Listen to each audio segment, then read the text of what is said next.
So having been in talent acquisition my entire career, one thing that I notice is when a recruiter gets really busy, they have a high volume of requirements on their plate at any given time. The first thing that kind of falls to the wayside is sourcing candidates. They don't have the time to sit on LinkedIn and source candidates one by one. They don't have time to cold call candidates one by one to find those passive job seekers. And in the environment that we're in, where it's record unemployment, where most of the talent pool is currently working somewhere, you really need to have a strategy where you're finding those passive job seekers. So at Lucas James, we've split up the full life cycle recruiting role into two core functions. We have our senior recruiters that are working with our clients on a day-to-day basis. They're performing behavioral and technical interviews on a day-to-day basis, supporting our clients and increasing some bandwidth.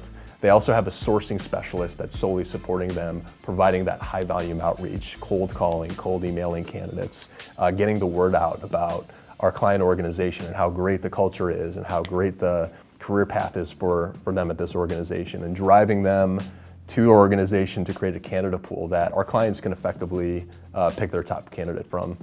Oftentimes, recruiters solely rely on job boards, and with job boards, you're only really seeing maybe 10% of the candidate pool that can do that job. You really need to have that passive strategy, and that's why we've split up the full life cycle recruiting function and providing a lot of value for our clients in that way. When a recruiter gets really busy, they have 10, 15, 20 different openings on their plate at any given time. That's way more volume than they have the capacity to fully execute and build quality candidate pools for. So what we've done at Lucas James is we've split the full life cycle recruiting function into two roles. So we have senior recruiters that are the points of contact to the candidate. They're performing behavioral and technical based interviews. They're performing reference checks. They're supporting our client on a day-to-day basis. And then we have a sourcing specialist function. All they do on a day-to-day basis is high volume outreach. So what we're doing is we're bringing the RPO benefits down to the small and the medium-sized businesses that arguably need the top talent the most.